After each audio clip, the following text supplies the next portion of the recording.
Silent killers? It's crazy!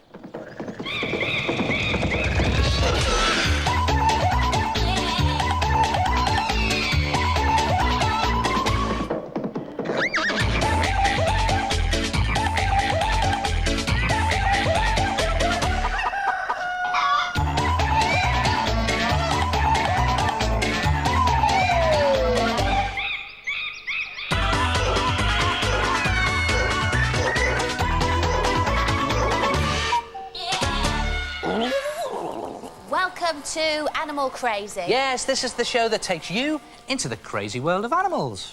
Now, do you like horses? Well, there are a lot of people who do. Well, how important are horses to you? Well, if you ride a horse, you probably say, yeah, they're fairly important. But even if you don't, you'd be surprised how big a part horses play in all of our lives. Well, for a start, there are about 750,000 Smiths in the telephone book. Now, if your name is Smith, or you know someone who is, and you probably do, then you owe your name to the horse. Smith was derived from blacksmith. Hey, you could be sitting on a horse, because a lot of upholstery was actually stuffed with horsehair. You know, like your three-piece suite. I think it's that time, don't you? Oh, yeah. Let's bring on the horses! Oh, wow. Now, it's quite plain to see that horses come in all sorts of different shapes and sizes. This big beauty here is, in fact, the Shire horse, the largest breed you can get. Now, it's actually related to a war horse, which used to carry men in armour, so you can imagine they're real toughies. And the most outstanding feature of Shire horses are, in fact, their flares, if you like. These are the long hairs at the bottom of their legs, which are really called feathers. And originally, feathers were used to make the horse's legs look bigger and to deceive an owner into thinking that he was getting a stronger horse if he bought it. They've also been working horses, either pulling ploughs on the farm or turning grinding stones in the mill, and they're still employed today to pull beer carts around London. And by the way, they weigh a ton, literally a ton. Now, I can just hear you all together now. Any horse that measures under 86 centimetres is called a miniature. Now, of course, you don't measure horses in centimetres, you measure them in hands. Quite literally, hands. This is an old traditional method of measuring the horse, and it's just a case of one hand on top of the other, right up until her shoulders. And that means that she measures 6 hands. Now, miniatures are actually bred as pets, and even though they're tiny, they're exactly the same and just as agile as any other horse. They're just very miniature. Now, from one or two magnificent beasts to another. This is a real thoroughbred. But what on earth has this got to do with horses, I hear you ask? Well, the power of cars is still measured in terms of horses. So, this is a 162 horsepower car, which means that, well, kind of. If it didn't have an engine, it would have to have 162 horses underneath the bonnet. Yee-haw! Well, if you've never ridden a horse, maybe you've been on one of these. The rocking horse has been around since the 17th century, and the old ones even had real horsehair manes and real horsehair tails. Have you ever slept on a horse? Well, some people have, and a lot of people do. For about 200 years, mattresses have actually been stuffed with horsehair. Mind you, I don't think I could get a good night's sleep out of this. And there are even horses that are huge tourist attractions, like this magnificent creature. Look at him. Isn't he wonderful? Now, this horse is from the Household Cavalry Mounted Regiment, and horses like this attract millions of tourists to London each year for state occasions, when he escorts the Queen and other members of the royal family. Now, have you ever played a horse? You see, violin bows are actually made from white horsehair. OK, you haven't done that. Have you ever played with a horse? Millions of people have, and I know for a fact this is one of Neil's favourites. Oi! And I know for a fact that millions of people put horses on their gardens. You what? Fertiliser. Yep, horse manure is one of the best things that you can put on your gardens, and it's especially good for your roses. So you see, horses do play a bigger part in our lives than we think. Jen. Yep. Do you like horses? Yeah, I love them. Good, because you can clear up. Oh.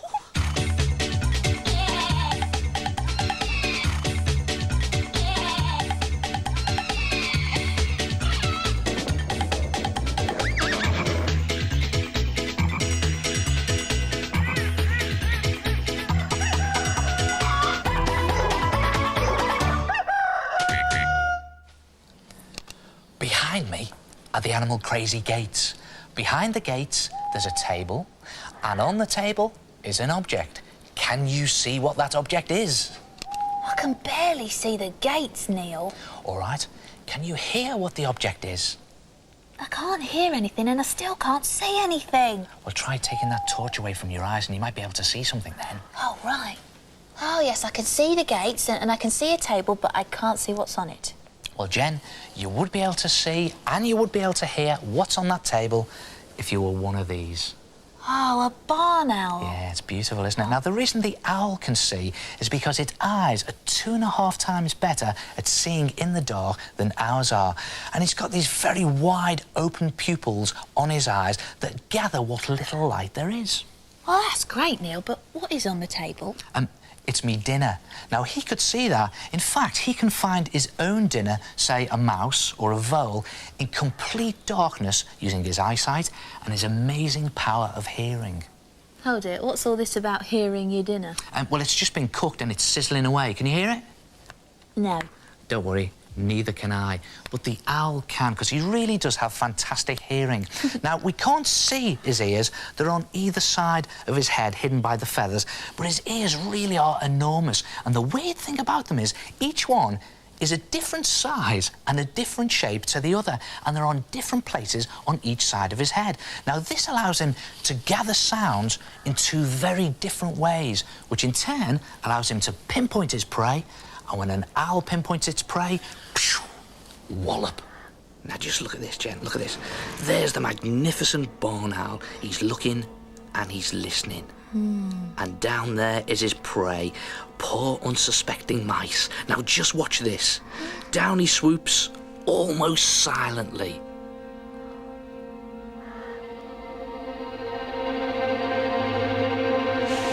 Got it! Look at that. Yeah, a perfect kill. Ouch. Big ouch. But don't worry, the kill can be almost immediate. Because just look at these talons here. His talons are very long and very strong and very sharp. And what he does is he digs them into his prey and then he uses his beak here to tear it apart. Look at that. Right, so whereas we have knives and forks, owls have beaks and talons? Yeah, sort of, yeah. Right. Jen, I think someone's calling you over there. I think you're right. Out. Now, look at this. It's absolutely amazing. It's the eagle owl. It's lovely, isn't it? Very quiet, too. Yeah, it is Not. But the one special thing about all owls is that they're silent flyers, which means that their prey can't hear them coming. And because they're flying so very quietly, they can actually hear where their prey is. Crafty, huh? Yes. Now, this owl is considerably bigger than the barn owl. So can you imagine if a tiny little mouse sort of trundling along and a huge bird like this swoops down over him and he doesn't even realise? Well, actually, you look at their sizes, that would be the equivalent of a jumbo jet landing on your head and you're not knowing anything about it. Right, so how does a huge bird like this manage to fly so quietly? I don't know, Jen. Shock and amazes. Well, it's all down to feathers. This is an owl feather, and as you can see, it's very finely fringed along the edges. All right, and if you feel it, it's very velvety as well, isn't it? Oh, it's really soft, isn't it? Well, that fine fringing kind of breaks up the airflow and acts as a silencer, so you don't hear all that swishing about. Ooh. Now, you may have noticed these ear-like tufts on the top of his head. Now, they are not ears. They are, in fact, feathers. And no one knows precisely what they're for. They could be used for communicating, or they could be used to act as some sort of display, but they are definitely not ears. But I'll tell you something. What? One thing he definitely is, What? and that's absolutely magnificent. I think he agrees with us. Why, aye. And did you know that ladybirds ooze yellow blood from their knees as a form of defence? Their blood contains irritants which put off other animals from eating them. Even me. Spiders. Now, some people are keen on them, And some people aren't so keen. Me, I like them. But I know someone who's not sure about them. O'Neill! What? What do you think of spiders? Yeah. Would you pick one up? No. Why? Well, they're all sort of 8 legs and 8 eyes and... Nah. I bet I can get you to pick a spider up within the next 3 minutes. I bet you can't. Follow me. Now, this is the black widow spider. The Black Widow! That could kill you! Oh, only the female. Jenny, it's deadly poisonous, that spider. Oh, she's shy and she only bites if you disturb her web. Yeah, well, you must admit she has got a vicious streak. Sometimes she'll bite the male's head off just after they've mated. Dead romantic, huh? Actually, you're right, they are romantic because the male sometimes gives the female little presents like bugs wrapped up in silk. Oh, if you think I'm going to touch that, you've got another thing coming. Oh, all right then. Perhaps this will interest you. Go on then, try me. This is the trapdoor spider, Oh, OK? yeah. And like many other spiders, if his leg drops off, he just grows back another one. Yeah, and you know why he's called the trapdoor spider, don't you? Yeah, because he spins this lovely little silk door that goes on the front of his den. Yeah, I can see that lovely little silk door just up there. And then do you know what he does? He leaps up through that silky trapdoor and he grabs an insect that's going past. And if you think I'm going to touch him, me no touch. Oh, right. Well, what about this cutie? Go on then. Ah, What's it called? the wolf spider. Exactly. You know why it's called a wolf spider? No. Because he hunts like a wolf. What he does is he creeps along slowly after his prey, stealthily. Then he puts on a spurt of speed and he leaps. And do you know what he does then? He covers it in a layer of sticky, strong digestive juices that melts the inside of the insect into a mush. Then he sucks it dry. Really cute, Jen. Oh, well, they all do that. And anyway, spider silk is very useful. If you cut yourself and you put the silk on your open wound, it'll stop the bleeding and also help your wound to heal. Well, I haven't, so I'm not. So move on. Right, well, I've got the perfect pet spider for you. Go on, convince me. The house spider. Yes? Now, if you think about it, it doesn't take a lot to look after this one. If you feed it, a fly a day will do. And also, he'll eat up all those unwanted bugs and insects around the house. Yeah, and he keeps ending up in your bath, doesn't he? Well, that's great because spiders need water, so you just give them a sponge to suck on. Still not convinced. Nope. Right, what about this baby What about over this here? baby over... If you think I'm going to touch a tarantula, no chance. Oh, that's not fair, Neil. I know they've got the reputation for being the symbol of horror in the insect world, but in fact they're retiring, unaggressive creatures, and London Zoo use them to cure people like you, who are possibly petrified of spiders. Oh, yeah? Oh, yeah. All right, I'll tell you what then, clever clogs.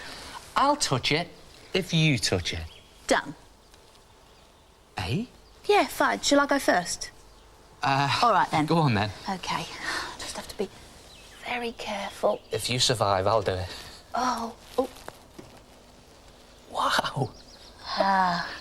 There you go. Hello. I know what's coming next. Yeah. It's your turn, Neil. Do I have to? Yep. All right, here we go, then. Come on, then, little tarantula. Come to Daddy. Well done. You've picked up a tarantula. Aren't you good? And, well done to you, Jen. So have you. Oh, no. This is just a shed tarantula skin. You've got the real one.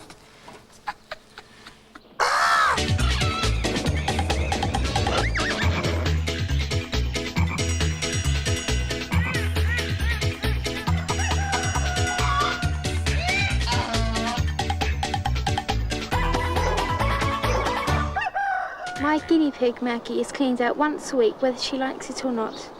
We clean the pygmy goats out once a week and give them fresh straw every day. My tortoise doesn't really need cleaning out except when he comes out from hibernation in the spring or summer. My hamster Gorby gets cleaned out between 1 to 2 times a week, depending on how dirty the cage is. I use wood chippings for him to dig in and paper shreddings for his bed. Tiggy sleeps under the dining room table on the chair. It gets very messy when she starts molting in the summer because all her hair gets on the cushions. Honey, my rabbit, needs cleaning out every week. For her bedding, I use straw, and for the front of the hutch, I use wood chipping. Then after, I give her fresh food and water. I clean my hamster out every Sunday and some Saturdays. I give him strip pieces of bedding and sawdust in his cage. I clean out my dog's basket regularly. He has new blankets often as he chews holes in them. Oh, did you know, darlings, there's a snake called the thread snake, which is so thin it could glide through the hole left in a pencil if the lead was taken out. Oh, darlings, it's remarkable. It's crazy! It's crazy how we all eat. Neil? What? How do you eat? Loads piled high, tomato ketchup, it just gets stuck in. No, I don't mean that. I mean, how do you actually eat your food? Well, through my mouth with me knife and fork. But think about it. That's unnatural. No other animals do it. But most animals have their own crazy ways. Take the snake, for instance. Oh, look at that. I know. The egg-eating snake is able to eat an egg whole. It dislocates its jaw in order to swallow huge eggs and creatures. Yeah. And what about the chameleon? Now, the chameleon uses its tongue to catch its prey. Just watch this. Oh, got it. Amazing. Oh, that is incredible. All interesting stuff. Now, imagine what it would be like if we threw away our knives and forks and ate like some of those crazy animals do. Neil? Oh, what's this then? It's for you. What do you want me to do? Read it. Oh, brilliant! An animal tea party. So, who's the other guests then? You are. Hey? This way. Look. Oh, look at this. Yeah, Fabulous. party. Excellent. And first up, plum pudding. Straight in. Oh, no, I'll have those, thanks very much. I'd like you to eat that plum pudding as if you were a snake. I You're know, joking? it's funny, isn't it? The animal tea party. I'm not joking. And the other guests. Yes. Like a snake. Swallow it whole. No hands. Nice and wide. Oh, dear, you're having a bit of trouble there, aren't you, Neil? I can't do that. I can't dislocate my jaw like a snake. Oh, well, let's try something else. Hey, your favourite. A chocolate button. Oh, fantastic. I know you love them. Oh, come on then. But I'd like you to eat it as if you were a chameleon. What, with the tongue and everything? Yeah, so, you know, flicking in and All right, out. hold it really still. There we go, there's the tongue.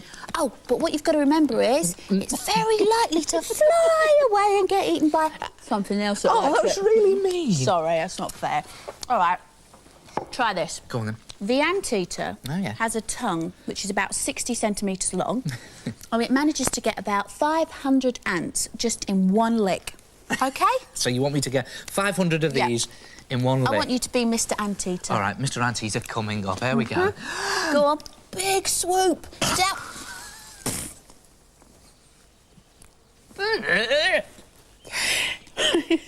You've blown it, literally. Get out. Terrible. Let us try something safer, shall we? Now, the butterfly has tube-shaped jaws, right? Yeah. So, in order for it to get its nectar, it simply sucks it up through the tubes, OK? Well, I haven't got tube-shaped drawers. I'll deal with that jaws. Come on. Give me a straw. Yeah. Easy, here we go. All right, so you can do it. Easy peasy, Call me butterfly. OK. Call me butterfly. But how does a butterfly taste things? With its mouth. You're joking. No, I'm not. So, Neil. What? Come on. What? Taste that. Oh, No. What? Like a butterfly would. You want me to taste that trifle like a butterfly? Oh, yeah. You're joking. I'm not. Not the shoes and socks and the... No. Oh, come on, Jen. Like you a haven't got with the butterfly. trifle and stuff. I've told you how it's done it. Oh, can Go we do on. it later? No, Oh. now. Like a butterfly. Who won? Who two? Who three? Dad. Yes, it's true. A butterfly tastes things through its feet. I know, it's crazy. Delicious. See you next time. Ta-ra.